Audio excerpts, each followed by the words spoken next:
Hey everybody, I want to talk about a product and platform that I absolutely love and our latest sponsor, Interseller, the prospecting and outreach platform of choice for recruiters and sellers. Whether you're doubling down on business development or recruiting talent, Interseller does all the heavy lifting of finding contact data, automating the email and follow-up process, and syncs all that rich data into 20 plus CRM and ATS platforms.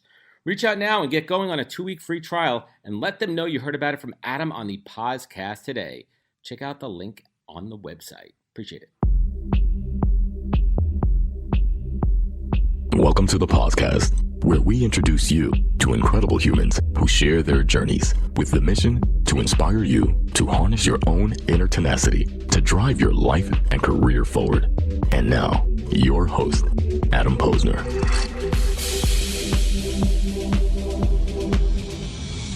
Hey everybody, welcome back to the podcast, where I bring you the best and the brightest in the world of business, personal growth, and the music industry to help you harness your own inner tenacity to drive your career forward. Folks, we are amongst greatness today, and we'll get into that in a moment here. But Stephen Powers, my guest, is a creative entrepreneur, producer, and business leader who was educated at MIT. Actually dropped out of MIT, correct?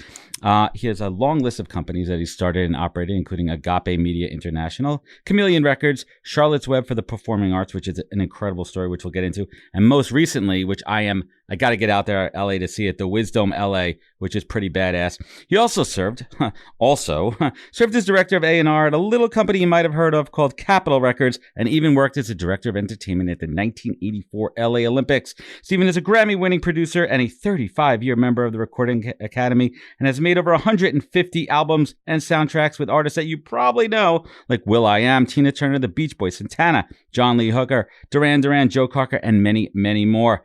It's exhausting. Your background is exhausting, and a whole lot more music and entrepreneurial royalty to cover in one episode, but I will do my best, so let's get to it. Stephen Powers, welcome to the podcast, sir. Thank you, Adam. It's a joy to be here. Well, thank you so much for joining me today. And I want to start this off. Let's talk about recent times, because a lot of times I start the show going backwards, but I was so blown away in my research of what you're building with Wisdome.LA, and which I think is fascinating too. You talk a lot. I believe you just turned in your early 70s. I don't want to give away your 70 years of age truly. Today. Yeah, it's not my birthday, but 70 years of age this year. But you talk so much about how like you're energized and revitalized and just creative juices flowing. And that's really what led to Wisdome.LA. So why don't I stop talking and tell us a little bit about this project, the origins of it, and what it means to you in the community? Well, first off, let's just mention, and I'll agree that, the present moment is the only moment, right? So we all want to live as much as we can in the present moment and really make the most of that. So the fact that we're starting with what we're doing right now, I love that. It's not the only thing I'm working on right at the moment, but it is certainly my principal project. So Wisdome is the world's first immersive music and art theme park. We opened in 2018 in Los Angeles in the downtown Arts District, in the historic Arts District. It is geodesic dome exhibition theaters. Now, many people may have been in a dome, seen something in a dome. For example, our company does a big dome at Coachella. If you've been there, they call it the Antarctica. Nope. We've had domes at Lightning in a Bottle, at Burning Man, at the New Orleans Jazz and Blues Festival. We've done more than 500 installations. But what Wisdome does is that it uses the dome as a movie screen, and it completely surrounds the audience and the artist fully immersive in a fully immersive environment. So it is VR without goggles. It eliminates that separation between the audience and the artist, and it puts the audience in the scene, in the action, in an interactive space with the artist. And that has a really profound effect, not only on the entertainment value of what you're seeing, which people love, but also on actually how your brain receives the information. I love it. And just out of curiosity here, one of the things that I am music is at my soul. It's my heart. Yes. I mean, my range of music is everything from the classics to electronic and everything in between there. And one of the things that pains me, and I'm guilty of it, is everyone taking their phones out at concerts. And I'm like, you're sitting there with your phone watching the concert through your phone. I'm like, what the F are you doing? Yeah. I hear Do you allow phones, in it, or you try to message we people do, to say, and listen, be in the moment, be in the experience? No, I mean, we sort of invite both, right? I certainly hope that people are experiencing it not through their phone, because you can do that on YouTube, if you want. You're there. And the big part about what we do at Wisdome is we use all of these technologies, but we do them in a social interaction context. And that's the difference between what we do and so many other technology-driven entertainment features, especially VR, is that you're there with your friends, you're there with your wife or your beloved, and you're really able to be with a group of people. And as humans, that really makes a big difference to us, how we feel about it, how we experience it. This is pretty cool, and I want everyone to check it out, and we'll talk about it. We'll link it up, and I want to talk to you offline about something pretty cool that might be some pretty cool synergy there. But it's fascinating, and anyone who knows that, the more the artists themselves are energized by the crowd and they don't feel that separation and they're part of it, they give it back. And it's a full cycle. It fuels one another, right? That's exactly right. Artists put out energy and it comes back, and it becomes a cycle, is exactly the right word. And in fact, uniquely in a dome, and anybody who's been in one of our dome experiences at Wisdome or elsewhere knows this, there's actually a physical thing happening with the energy where it flows up onto the surface of the dome and back onto the audience. And I noticed that when people walk out of Wisdome after a concert, as opposed to being sort of drained, like they were there, they saw it, and now they're worn out, they're lit up. I can see the light in their eyes. I can see the energy in their eyes. They walk out and they say, wow, that was so amazing. And I love to see that energetic reaction to the entertainment as well as the mental reaction. I love it. And just out of curiosity, what was your first ever concert? Do you remember? I do. It's actually one of those, now you're going to be able to log into my bank account, right? So it was Louis Armstrong. it was Louis Armstrong. And I was just 14. But we're not going to give the year or the date away. Yeah, so that way they can't get the code. It was, right? It was Louis Armstrong, the great Louis Armstrong, at the theater in Rockford, Illinois, which is my hometown. And it was fantastic, and I loved it, and I loved every minute of it. I remember it clearly. I love it, and I hate to go to the dark side here, but I want to bring everyone back because I think your origin story is critical to laying the foundation of which brings us up today. So we're going to hit the rewind button, and your story starts with an extremely tragic event, losing your sister to a tragic drunk driving accident. She was not drunk, by the way. There was a drunk who ran into her. No. She was hit by. Yeah, she was just hit. 15 She was at the hit. time. Yeah. She was hit by that. And talk about and she was younger than you, correct? She was 15 and I was 18 at the time.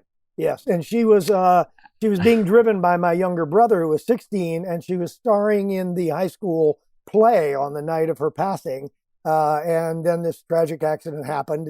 I had been arrested for drunken driving multiple times. So, these days we have laws against that, and we have MAD, but I was very profoundly impacted by that happening. It caused me to realize that we don't know how long we have in life, and that if we should really assess who we are and what we want to do and get about doing that, because we may or may not have a long life. I've been blessed to have a long life. We talked about that, but she did not.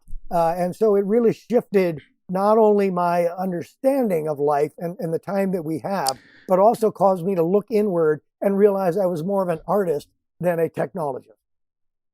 Interesting. And correct me, at the time you were at MIT studying molecular biology. Correct. and you decided to drop out, right? Well, I didn't drop out immediately. So what happened, and I don't know if I've shared this on a podcast, but the state of Illinois, I grew up. Podcast exclusive. Yeah, here it is. The state of Illinois decided to compensate her brothers and sisters, including myself. I had 5 siblings in my family, with $1,000, for our loss and our pain. And I took that $1,000 in my junior year and the summer of my junior year, and I opened a coffee house called the Orpheus Coffee House. And it was for, live music performers and coffee and tea. And I was inspired by the great coffee houses of the 1960s that were really where the folk boom, the Bob Dylan and Joan Baez and all those great artists came out of. And so I said, I'm going to do that with this money. So I opened the Orpheus Coffee House in 1971. And I closed it when I went back to school at MIT. But little did I know that there was a couple, patrons of the arts, their names are Bill Howard and Karen Howard, who came regular to the Orpheus. And they phoned me and they said, listen, you don't know us, but we used to come to your place. We loved it. And if we were to support you and to help fund you and to get you a building, would you be willing to do this on a permanent basis? So that was the genesis of Charlotte's Web, which I then opened a year later. Named after my sister. And as I said, it was my healing journey. So it was a way that I could honor her memory, and I could also support the arts, and I could really myself find a way back to the joy that had been the characteristic of my life. So you never went back to get your degree? Well, they offered me this opportunity. I was literally 4 credits short of my degree, 1 class. But the opportunity was right here, right now. We talked about the present moment. And I said, I am going to take this opportunity. I kind of intended to go back to school. My mom was a PhD you never know where of life's going to education, take but you. we don't know where life's going to take us.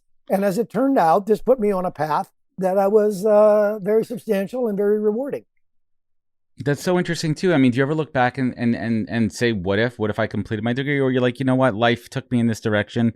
I think I made the right choice. I don't have a lot of regrets about it. I only have, and now I'm able to cite, and this is completely immodest, but I mean, Steve Jobs did not graduate from Stanford. Bill Gates did not graduate from Harvard, right? Modern day, Facebook, so it's a common story for people who are eager to get on with their life. Not that I'm one that I recommend, and I hope my own children don't do that. I mean, you're no, I hate to say this, you're no stranger to tragedy. And I want to ask this very respectfully about another loss in your life 10 years later, where your older sister and a husband passed away in a plane crash. I mean, that's how inside do you manage that and compartmentalize where you could give the time and the space for grief and recovery and still keep your life and career trajectory going forward? Well, it's of course very, very difficult. And I know that there's a lot of other tragedy. Most people experience loss in their lives. One of the things that I've come to understand is that I'm not alone in that process. But yes, my older sister, almost exactly 10 years later, died in a private plane crash, and her husband and their unborn baby. It was just unbelievable. It's tragic. My reaction at the time was to say, I've already dealt with this once. I managed to get my life back on track. I did something significant that I'm happy with, and I had found my stride and my joy again, only to have it happen again. And it was a very different experience the second time around, because rather than embracing, there's a process by which I can heal myself, I started to be angry, which I had never been. It really became at my core. So you weren't an angry person. You No, weren't not an angry you weren't person angry on at the all. inside. But this made me, like, I literally say, mad at God. I was like, how could you put this much on me to deal with, right? But what I have since come to understand is that we're not given challenges that we're not able to meet and somehow deal with, right? That we have all this opportunity. I solely believe in that. I deeply, deeply believe in that. Yeah, and so I eventually, it took me longer, a couple years, to begin to say, no, Stephen, you cannot go down, and just sulk and be sorry and be unhappy, because that's not who you are and that's not what your life is about. And that's not what Ellen, who was my sister, would have wanted. So I eventually started kind of pulling myself up by my bootstraps. It was a different process, but I got there, with it. However, it took me a long time, even once I was back and working, right? Then I went to Los Angeles. I became the director of entertainment at the Olympics, as you mentioned. I started working at Capitol Records. My life was going well, but there was an unhealed part of me that was still sort of mad at God and mad at this whole process. And I eventually found a spiritual center, the Agape International Spiritual Center, where the teachings of Michael Beckwith, who's the founder, really resonated with me about how the choices that we have that allow us to move through life and understand everything as a challenge, everything as an opportunity for growth. And so it was through that spiritual awakening, not religious, but spiritual awakening, that I was able to find my joy again. That's fascinating. Were you a person of faith prior to losing? Well, I was raised both as your a sisters? Catholic, but I didn't really resonate with the Catholic. Well, the difference liturgy. between being religious and being faith and spiritual, like I'm a strong believer in faith and spirit, but I'm not a religious person. Right. There's differences. Yeah, and I didn't strongly resonate with the Catholic teachings because there's a part of the liturgy that most Catholics would know, which goes in Latin, mea culpa, mea maxima culpa. And it means my fault, my most grievous fault. Apologizing for everything. As a young man, I was like, what fault are we talking about? Life is good. Life is amazing. And I did nothing wrong. So I really couldn't accept that way of being and that way of understanding the world. And so as soon as I got to be a young adult, I said, I'm going to move away from that. There were great teachings in the Christian tradition, but it's not for me. Yeah, and everyone has their own journey and their own way of dealing with trauma and internalizing it and moving forward. So I want to shift gears, and we got to talk music industry here. To say I'm a music fan is an understatement here, and you've got over 5 decades, 50 years in the entertainment industry. And so after Charlotte's Web, you launched Mountain Railroad Records, and I noticed that this is one of your longest tenures as a company or label. I want to talk about the early years from a business perspective. We'll get into a couple crazy stories in a moment there. But Stephen, what was one of those early lessons? And let's take it back. First of all, what year was that? Did you launch it? Well, I recorded my first album in 1973, which was called Get Folked. It was a live at Get Charlotte's Folked, Web. everybody. Yeah, exactly. A little pun, right? Get Folked live at Charlotte's Web. And it was all of the original songwriters and singers who played at Charlotte's Web. And that album is still in print. Compilation. 50 years later, that album is still in print. And more than half a dozen of the artists who were on it went on to have significant musical careers and hits. Let's name drop a couple of those.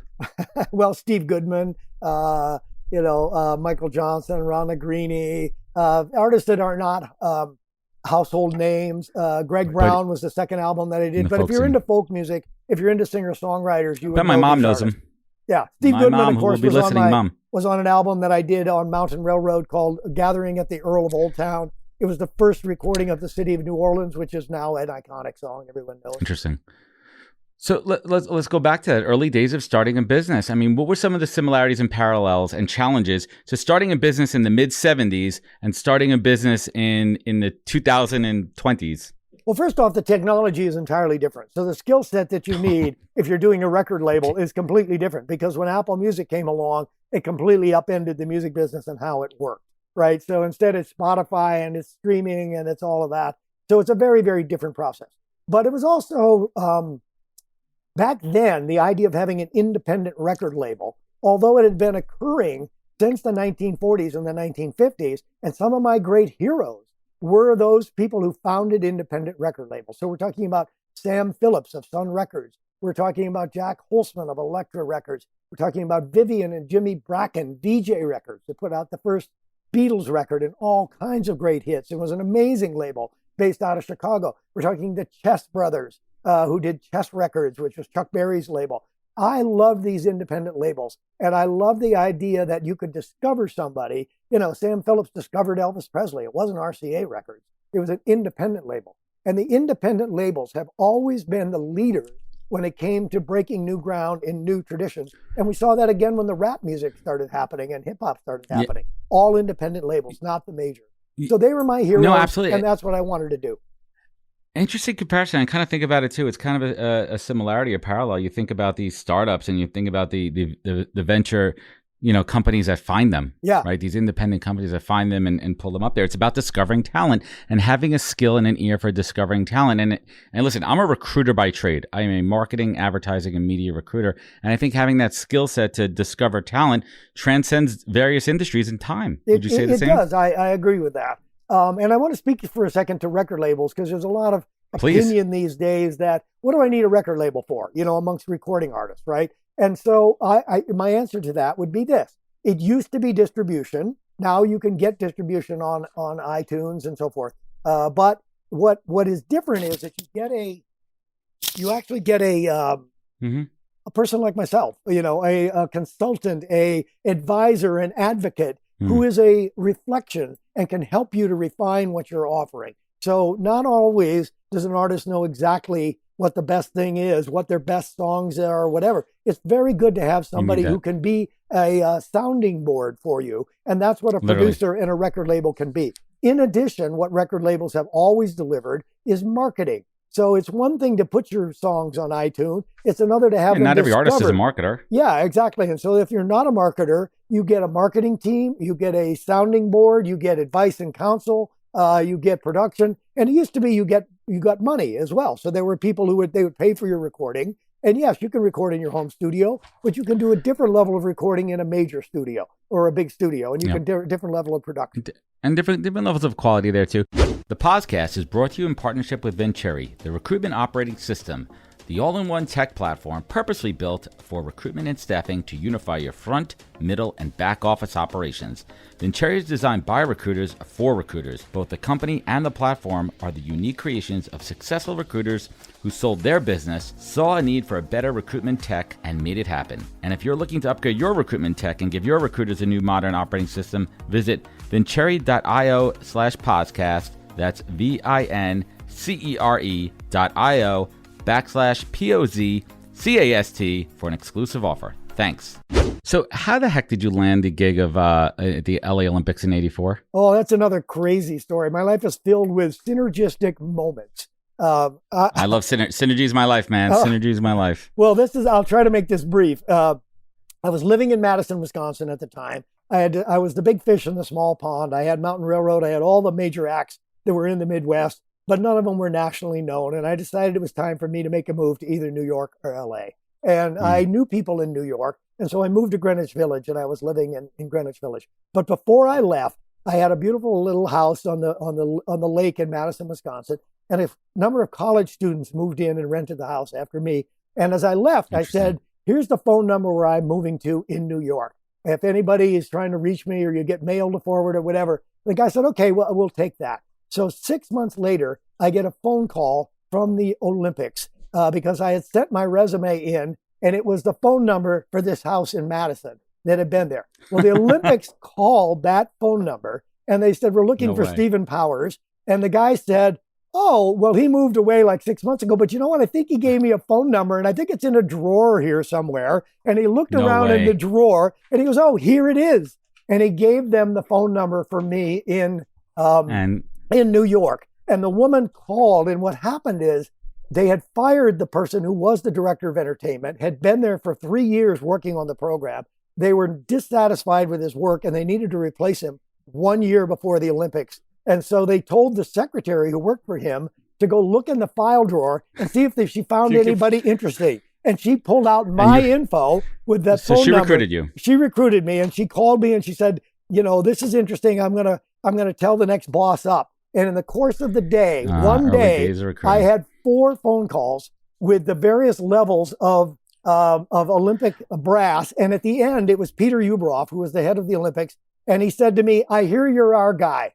And I said, I am. And he didn't even identify me. Imagine that. Back, we're talking, probably a year or two earlier. This we're talking was 83, in the early yeah. 80s. Yeah. 83, a hyper-efficient recruitment and interview process, people.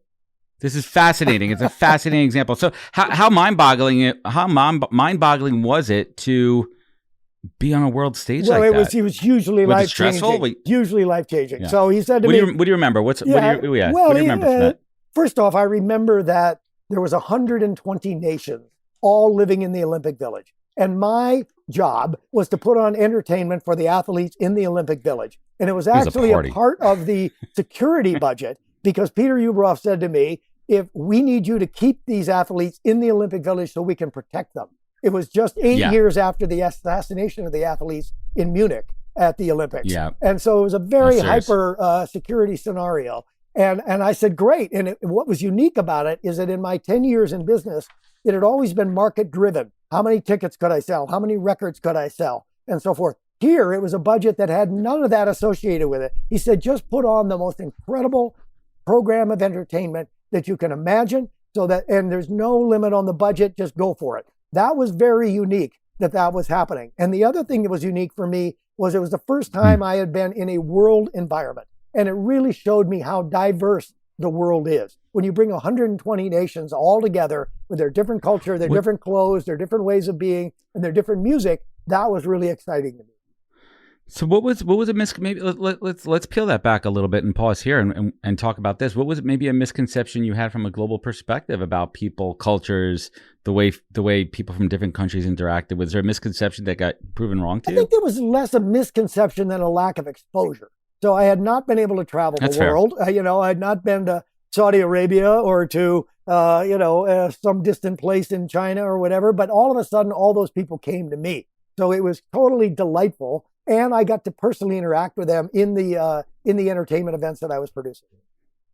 Was there anything from that time in the early 80s that kind of laid the foundation to some of the work that you're doing now with Wisdome and other projects? Well, first off, it absolutely cemented my global view, right? Of like, okay, it's one world. Mm-hmm. There's no way that we should be at war with each other, that we should be, hating each other. We're all in this together. That's an old phrase, but it was so evident to me when I saw all these athletes and all of their delegations from 120 nations, and everybody was getting along and everybody loved each other and was connecting. And, they had this mutual thing of their athleticism, but it was so evident to me. So that's one thing that definitely shaped my worldview. Secondly, I started to see scope and scale. So I had moved out of the Midwest and all of a sudden, boom, the world stage, right? This was a big deal. And that was exciting to me. And it really reinforced for me that this is what I wanted to do. And then frankly, it was because the Olympics were such a phenomenon in LA and people were intrigued by my having that job that I got the job at Capitol Records. That's why, because otherwise I was just a Midwestern record producer. Who cares? But but look at that resume. Yeah, right. Well, you put on your resume. Hey, Mr. Powers, what did you do prior to interviewing here at Capitol Records? Oh, you were the director of entertainment at the LA Olympics. Okay, not too shabby. Yeah, that was certainly a door opener for you. It was. So let's talk about your time at Capitol Records, director of A&R. I mean, one of your most, we talk about all the time, The Healer by John Lee Hooker, and I wasn't too familiar with it. I've been listening to it a few times since then. Fantastic track. But let's talk a little bit about, for any folks that don't know, first of all, what does A&R stand for? What does it mean? And why is it such a crucial piece of the music process? So it stands for artist and repertoire. So you are the persons, and there's a whole team of people at Capitol who sign artists to the label, who then work with those artists. And in particular, if you're good at it, you're going to focus on their songs, because songs are they're the real estate of the music business. That's what makes it work. There's an old expression that we used to use. It's rather crude, that you cannot polish a turd, right? So if you've got a poor song, or lipstick on a pig. Yeah, lipstick on a pig, same idea, exactly, right? So you've got to have a great song. So the focus is the artist, and then the other focus is the repertoire or the songs. So you sign the artist, and then you sort of go through the whole process of making their record with them, helping them choose a producer, helping them choose the songs, shaping the album. What are you trying to accomplish? That's the role of a producer. So it's a creative job at a big label, and the one that is, for the most part, most people desire, because you have that signing power. Yeah, let's talk about that. Listen, the LA Olympics were no slouch, but you're going over to Capitol Records, and it's a different ball game. It's the major leagues. What was an early mistake that you made in those early days at Capitol Records? I didn't understand initially that the business of Capitol is about selling millions of albums. So finding an artist who was amazing and artistic and wonderful, but probably wouldn't sell more than 50,000 albums was not commercial the viability business model. Yeah. So I really took a while for me to shift gears from my independent label, where if I sold 50,000 albums, and I did that a couple times on Mountain Railroad, that was a big success. Now I had to figure out, can we sell 1 million albums? And it was a different mindset, and it took me a little while to get into that understanding. So let's take it back, and I want to get back to cameras again. Do you think phones on cameras ruined rock and roll? Do you think the fact that you go back to all these, crazy stories and times because you couldn't document it like we do now? You couldn't share it instantly on social media. Artists, personalities, people were able to have a private life. What's your take? Well, I don't think anything has ruined rock and roll. I think rock and roll is alive and well and vibrant and still doing well. And of course, like all musical forms, it shifts. And now we have hip hop as really the predominant pop music form, but it also incorporates elements of rock. So, I wouldn't use that term, but I'm a diehard optimist, so I wouldn't say it ruined it. Now, did it change it? Yes. Ruined is the wrong, correct. Yeah, I'll take a step back on that. Change it big time. Yeah, it definitely changed it. No question about it.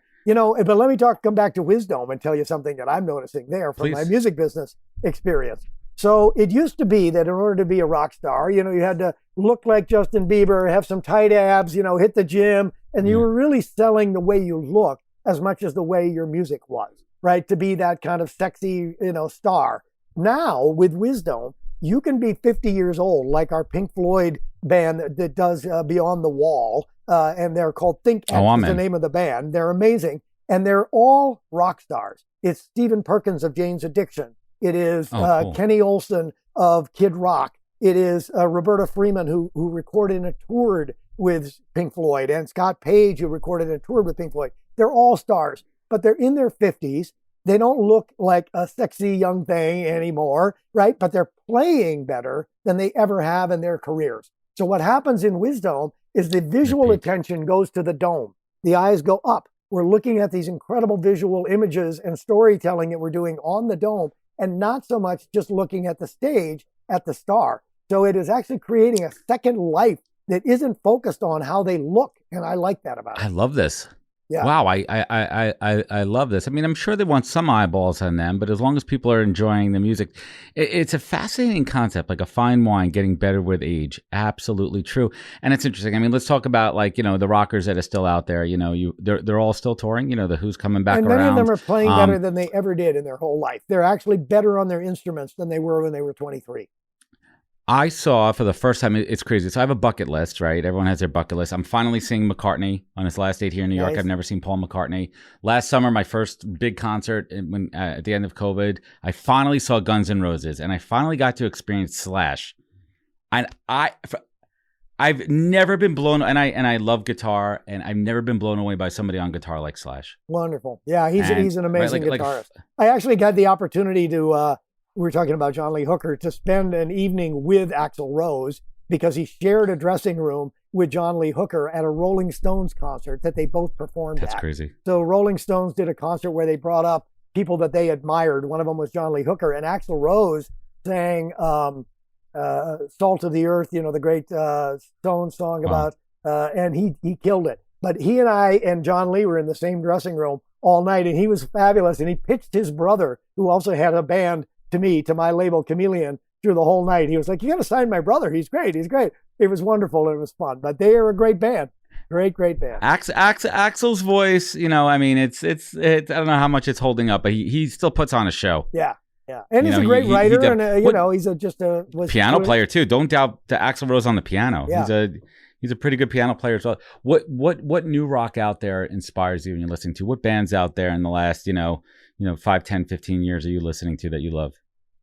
That's a good question. So, I love, John Mayall. John Mayer, I think is fantastic. John Mayall. Would you arguably the best guitarist of our generation right now? Yeah. Very, very, very wonderful artist. I have 3 teenagers, 13, 15, and 17. So they get to choose the music these days. So they're really pop music fans for the most part. So Billie we Eilish listen and to Imagine Billie Dragons. Eilish. We listen to Justin Bieber. She just won an Oscar last night. How about that? That's amazing, isn't it? Yeah. So I've come to learn and love all of those groups, right? I mean, I like Katy Perry. I think she's really a great artist. So there's a lot of them, that I enjoy. It's crazy. Strangely, Miley Cyrus is growing on me. I like Miley don't Cyrus go out and buy her well. stuff, Yeah. but there's something about a vibe here. So I want to get back to business here, and now that you're working much more, you've always been in this creative mindset. So what is that secret of creating an environment where business and creativity could thrive? Because a lot of times there's a tension between the two. What's the secret sauce there? I think that's just the gift of who I am and how my brain works. So always from my youngest days, I was identified as both being left brain and right brain. That's how I ended up at MIT when I was fundamentally an artist and a creator, because I had both aspects of those. And actually my whole career has kind of existed on the nexus, on the connection between those two things, because sometimes people are one or the other. They can be very creative, but they can't be good business, or they can be very business, but they can't be good creative. And I find that balance and that blend between the two. And that's what's been sort of valuable about me. I've been a business entrepreneur as well as a producer and an A&R person. And the secret sauce, balance. Yeah, I mean, if you're going to share that with someone out there, balance is secret in life balance. anyway, right? We need to find balance. So you need to kind of look at both sides. In Hollywood, we say, let's love it for 5 minutes and let's hate it for 5 minutes. So you really need to look at both sides of every equation. And scientists, quite frankly, learn how to do that, right? They don't accept the first result of an experiment. They continue to test and test and test and see if they can disprove it. So it's very valuable to try to say, not only let me just fall in love with something, let me also be discerning and kind of look at what the negatives might be. And what I love about what you're doing too is you're tying the roots of music and performance and showmanship and show production and bringing it into the modern age and teaching the folks on your team, leading by example out there. Because for me, music is an experience. It's experiential and changing the game and giving unique experiences. Are you familiar? Have you seen, what Kanye West has been doing with his two Donda, the two albums? Yes. Like taking over the stadiums in Miami. Yeah. In fact, investing his own dollars. Yeah, that's amazing, right? I know. And by the way, he only wants to now perform in a dome. He actually told Coachella if they would build him a dome, he would come, but otherwise he didn't want to do it. Kanye dome. So he's very focused on having a dome because he understands the power of that medium in terms of how it relates to the audience and how it translates something creative to the audience. And what kind of statement? I mean, what kind of statement is that? Like, when the artist, invests their own money. I mean, listen, you could argue, you're charging, X amount of dollars for content, but when they're putting it back into the production, I mean, that's the way it should be. Yeah, I mean, I think into the performance. I pretty much think that's true of whatever you're doing. If you're an artist or if you're a business person or you're a craftsperson, if you're not willing to invest in yourself, why do you expect somebody else to?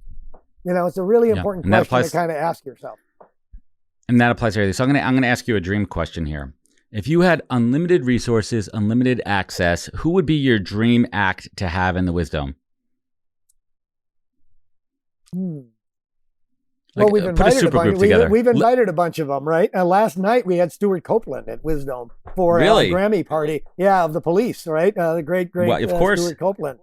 And he was there he's nominated for a Grammy with Ricky Cage, who's an Indian artist. It's called Divine Tides is the album. They were all there at Wisdome. I mean, obviously they're an amazing group. We've had a lot of big name artists there, actually. We've had Diplo, we've had, EDM artists, we had Bootsy Collins come and do it. So we're attracting those people. So I'm actually inviting the universe to bring to us whoever wants to be involved in this creative field. Now, who would be one of them? Obviously, yours. The Beatles were a huge, but we can't have the Beatles anymore because they're, several of them gone, right?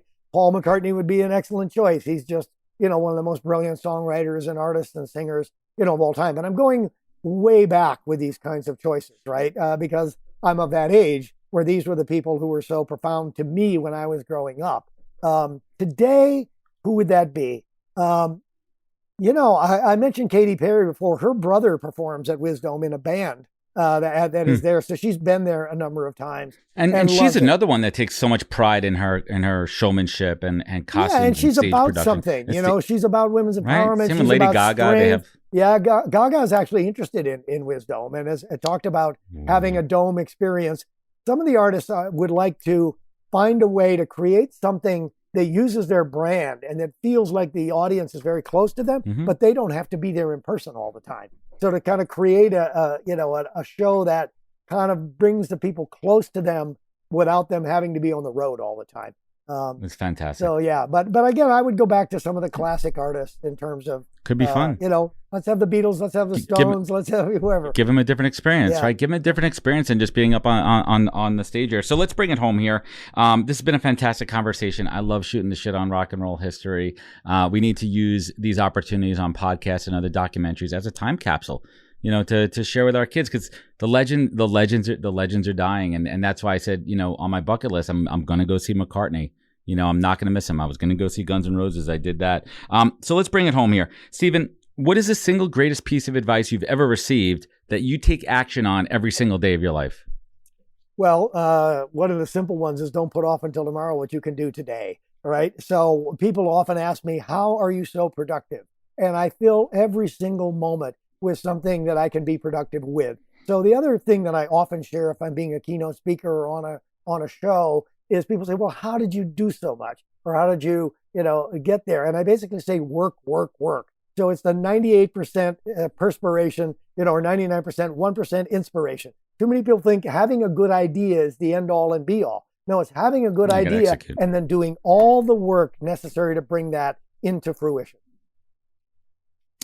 An idea is nothing unless you execute on it. That's exactly it. I know that firsthand. So, right? You can have the best ideas in the world, but if you're not pulling the trigger, no, you got to make it happen. What would you say is your superpower? What do you do better than almost anyone on this planet that makes Stephen Powers, no pun intended? What is your superpower? Gratitude. I always and constantly say to people, and I really deeply feel it, I'm grateful for my own life. I'm grateful for their contributions. I'm grateful for their art. I'm grateful whether they're the janitorial team or the box office team or the engineer in the studio. Whatever way that they are contributing, that they are delivering their gifts and talents, I'm deeply grateful. I love it. That's fantastic. And last but not least, you look back on your life and you look back at those, awful traumatic experiences of losing both your sisters. And in those times, in those moments when, Stephen, you had to dig down deep inside and harness that tenacity to pull you up and out and forward. And in the same breath right now, when your energy and enthusiasm is infectious, and I feel it. And when you want to show gratitude and thankful for this life that you created, your family, the successes of your business, and what those businesses have, they've empowered so many others and inspired, and you keep creating a platform for magic and music. Stephen Powers, what keeps you focused in life? What keeps you going in the right direction? What is your North Star? My mission since I've been 20 years of age is to use arts and entertainment to uplift the human spirit. And I am grateful that I've had so many opportunities to do that. So what keeps me going is when I see the joy, the delight, the impact, somebody learns something, somebody is positively affected, somebody smiles. It's just what I see on the faces and in the energy and in the responses of the people that I'm touching. And that's what I've always wanted to do, and I'm grateful to do it. I love it. Stephen Powers, thank you so much for spending time with me and my audience today. Please hang with me one moment here as we sign off. Where can folks find you? Where can they connect with you? Where can they learn more? Well, you can go to Wisdome.LA, so www.wisdome. The root word is wisdom. So, but add the E and you got a Wisdome. That's a good play. And it's .LA. So that's our website. You can do that. You can find me on LinkedIn. I've got, a lot of followers there. So, that's a good way to connect. I actually don't have a personal website, but I'm going to get that up this year. It's about time. Yeah. Websites are so 2000. Stephen, I want to thank you so much for joining me, and everyone listening at home. This has been a fun one. Please check out Wisdome.LA if you're out there. I know I'm going to get out there next time. I don't know, maybe I could get a backstage pass. We'll figure it all out. Guys, remember, you can find out everything about this show at thepodcast.com. Follow us on all the social media channels. Remember, look out for one another, take care of each other, and catch us next week for another great episode of the podcast. Take care, everybody. Wisdom is forever, but for us, it's time to go. Thank you for joining us. Luckily, we'll be back with our next episode soon, jam-packed with more incredible humans. Thank you for listening, subscribing, and sharing. To join the conversation, search The Podcast on LinkedIn. And to catch up on past episodes and more info, please visit www.thepodcast.com.